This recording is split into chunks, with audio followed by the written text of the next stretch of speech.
Hi guys, welcome to our channel. ನಾನು ನಿಮ್ಮ ಪ್ರೀತಿಯ ಚೈತ್ರ. ಇವತ್ತಿನ ವ್ಲಾಗ್ ಸ್ಪೆಷಲ್ ಬಂದ್ಬಿಟ್ಟು ನನ್ನ ಮಗ 5 ತಿಂಗಳಿರುವಾಗ ಅವನಿಗೆ ನಾಮಕರಣ ಶಾಸ್ತ್ರನ ಮಾಡಿದ್ವಿ. ಸೊ ಆ ವಿಡಿಯೋ ಕ್ಲಿಪ್ನ ನಿಮ್ಮ ಜೊತೆ ಶೇರ್ ಮಾಡ್ಕೋಬೇಕು ಅಂತ ಅಂದ್ಬಿಟ್ಟು ಇವತ್ತಿನ ಈ ವ್ಲಾಗ್ನ ಸ್ಟಾರ್ಟ್ ಮಾಡ್ತಾ ಇದ್ದೀನಿ. ಓಕೆ ಗೈಸ್, ಬನ್ನಿ ನನ್ನ ಮಗನ ನಾಮಕರಣ ಶಾಸ್ತ್ರದಲ್ಲಿ ಯಾವ ರೀತಿ ಡೆಕೋರೇಷನ್ ಮಾಡಿದ್ವಿ ಆ್ಯಂಡ್ ಏನೆಲ್ಲ ಶಾಸ್ತ್ರಗಳಾಯಿತು, ತೊಟ್ಲು ಶಾಸ್ತ್ರ ಯಾವ ರೀತಿ ಆಯಿತು ಅನ್ನೋದನ್ನು ನಾನು ನಿಮ್ಮ ಜೊತೆ ಶೇರ್ ಮಾಡ್ಕೊತಾ ಇದ್ದೀನಿ. ಫಸ್ಟು ಬೆಳಗ್ಗೆ ಅವತ್ತಿನ ದಿನ ಬಂದಿದ್ದ ನೆಂಟರುಗಳಿಗೆಲ್ಲ ತಿಂಡಿ ವ್ಯವಸ್ಥೆ ಮಾಡಿದ್ವಿ. ತಿಂಡಿ ವ್ಯವಸ್ಥೆ ಆಗ್ತಿದ್ದಂಗೆ ಪುರೋಹಿತರು ಬಂದರು. ಸೊ ನಾಮಕರಣದ ಶಾಸ್ತ್ರ ಅಲ್ಲಿಗೆ ಪ್ರಾರಂಭವಾಯಿತು.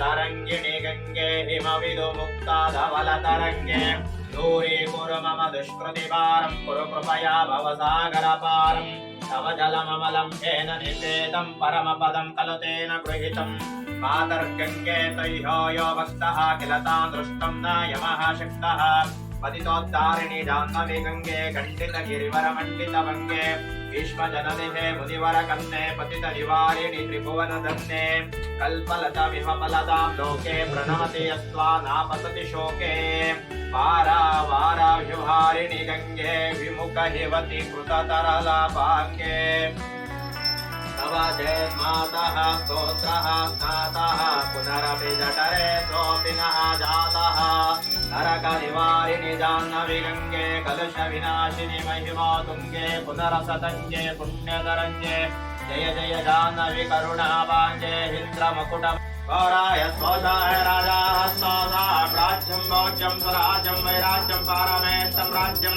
ಮಹಾರಾಜ್ಯ ಮಹಾದಿವಸ್ಯಂ ಉತ್ತರಾ ನಿರಾಜನಂ ಕೃತ್ವಾ ಮಹಾಗಣಪತಿ ದೇವತಾಭ್ಯೋ ನಮಃ ಕರ್ಪೂರ ಮಂಗಲ ನಿರಾಜನಂ ತಸ್ಯಾಮಿ ಕರ್ಪೂರ ಗೌರಂ ಕರ್ಣಾವತಾರಂ ಸಂಸಾರಸಾರಂ ಮುಜಗೇಂದ್ರಹಾರಂ ಸದಾ ವಸಂತಂ ಹೃದಯಾರವಿಂದೇ ಭವಂ ಭವಾಮಿ ಸಹಿತಂ ನಮಾಮಿ ಪ್ರಾಣಾಯ ಸ್ವಾಹ ವನಾಯ ಸ್ವಾಹ ವಿನಾಯ ಸ್ವಾಹ ಉದನಾಯ ಸ್ವಾಹ ಪ್ರಪ್ರವಣೆ ಸ್ವಾಹ ಮಹಾಗಣಪತಿ ದೇವತಾಭ್ಯೋ ನಮಃ ನೈವೇದ್ಯಾಮಿ ನೈವೇದ್ಯಾತ್ರ ಮಧ್ಯೆ ಮಧ್ಯೆ ಸ್ವದೋರ್ಗಂ ಸಮರ್ಪಯಾಮಿ ಮಹಾಗಣಪತಿ ದೇವತಾಭ್ಯೋ ನಮೋ ನಮಃ.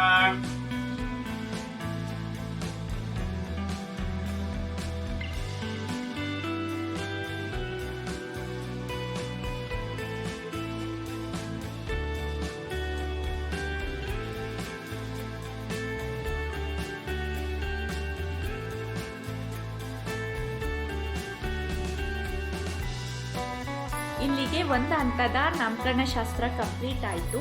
ನಾವು ನಮ್ಮ ಮಗನಿಗೆ ಹನೀಶ್ ಅಂತ ಹೆಸರಿಟ್ಟಿದ್ವಿ. ಸೊ ಶಾಸ್ತ್ರಿಗಳು, ನಾವು ಮತ್ತು ಸೋದರತ್ತೆ ಎಲ್ಲರೂ ಅವನಿಗೆ ಅನೀಶ್ ಅನೀಶ್ ಅಂತ 3 ಸಲ ಅವ್ನ ಕಿವಿಲಿ ಹೇಳಿದ್ವಿ. ಅದೇನೋ ಒಂಥರ ಸ್ಪೆಷಲ್ ಆಗಿ ಚೆನ್ನಾಗಿತ್ತು.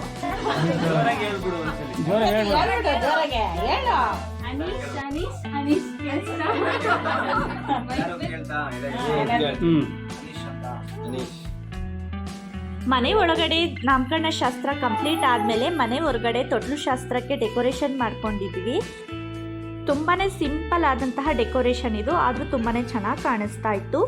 ಸೊ ಈಗ ಅವನನ್ನು ತೊಟ್ಲಿಗೆ ಹಾಕೋ ಶಾಸ್ತ್ರ ನಡೀತಾ ಇತ್ತು. ತೊಟ್ಲಿಗೆ ಹಾಕೋದಕ್ಕೂ ಮೊದಲು ಅವನನ್ನು 3 ಸಲ ತೊಟ್ಲಿಗೆ ಈ ರೀತಿ ಸುತ್ತಿಸಿ ಆಮೇಲೆ ತೊಟ್ಲಿಗೆ ಹಾಕಬೇಕು.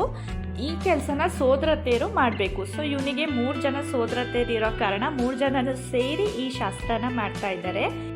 ಈ ರೀತಿ 3 ಸಲ ತೊಟ್ಲಿಗೆ ಸುತ್ತಿಸಿದಾದ್ಮೇಲೆ ಅವನನ್ನು ತೊಟ್ಲಿಗೆ ಹಾಕಿದ್ರು.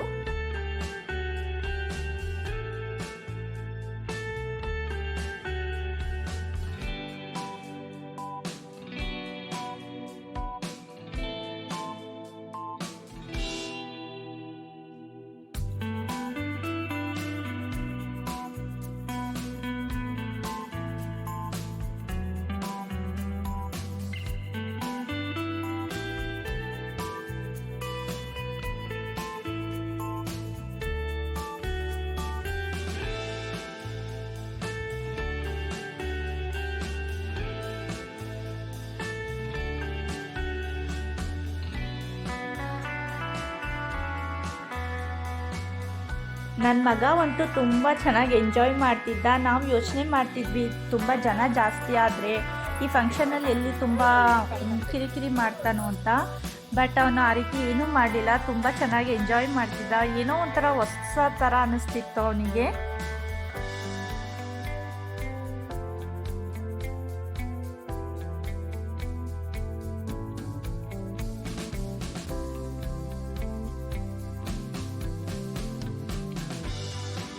ಮಗನ್ನ ತೊಟ್ಲಿಗೆ ಹಾಕಿದಾದ್ಮೇಲೆ ಅವನಿಗೆ ಆರತಿ ಮಾಡಿ ದೃಷ್ಟಿನ ತೆಗೆಯುವಂಥ ಸಣ್ಣದೊಂದು ಶಾಸ್ತ್ರ ನಡೀತು.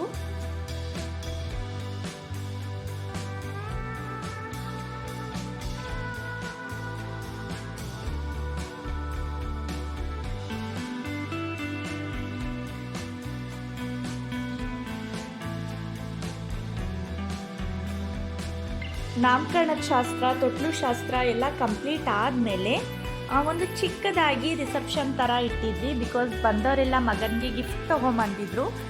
ಸೊ ಒಂದು ಚಿಕ್ಕದಾಗಿ ರಿಸೆಪ್ಷನ್ ಕೂಡ ನಡೆದೋಯ್ತು. ಫಂಕ್ಷನ್ ಎಲ್ಲ ಕಂಪ್ಲೀಟ್ ಆದಮೇಲೆ ಊಟದ ವ್ಯವಸ್ಥೆ ಕೂಡ ಮಾಡಿದ್ವಿ. ಊಟ ಕೂಡ ತುಂಬಾ ಚೆನ್ನಾಗಾಗಿತ್ತು. ಸೊ ಒಟ್ಟಾರೆ ಹೇಳೋದಾದರೆ ಮಗನ ನಾಮಕರಣ ಶಾಸ್ತ್ರ ಸಿಂಪಲ್ ಆಗಿದ್ರು ತುಂಬಾ ಚೆನ್ನಾಗಾಯಿತು. ನಾವೆಲ್ಲರೂ ತುಂಬ ಎಂಜಾಯ್ ಮಾಡಿದ್ವಿ, ತುಂಬ ಖುಷಿ ಪಟ್ಟರು ಬಂದವರೆಲ್ಲ. ಈ ರೀತಿಯಾಗಿ ನನ್ನ ಮಗನ ನಾಮಕರಣ ಶಾಸ್ತ್ರ ನಡೆದಿತ್ತು. ಸೊ ಇವತ್ತಿನ ವ್ಲಾಗ್ನಲ್ಲಿ ನನ್ನ ಮಗನ ನಾಮಕರಣ ಶಾಸ್ತ್ರದ ಒಂದು ಸಣ್ಣ ವಿಡಿಯೋನ ನಿಮ್ಮ ಜೊತೆ ಶೇರ್ ಮಾಡಿಕೊಂಡು ನನಗೆ ತುಂಬಾ ಖುಷಿಯಾಗಿದೆ ಫ್ರೆಂಡ್ಸ್. ನಾನು ಮತ್ತೆ ನೆಕ್ಸ್ಟ್ ವಿಡಿಯೋದಲ್ಲಿ ಸಿಗ್ತೀನಿ. ಅಲ್ಲಿವರೆಗೂ take care and bye bye.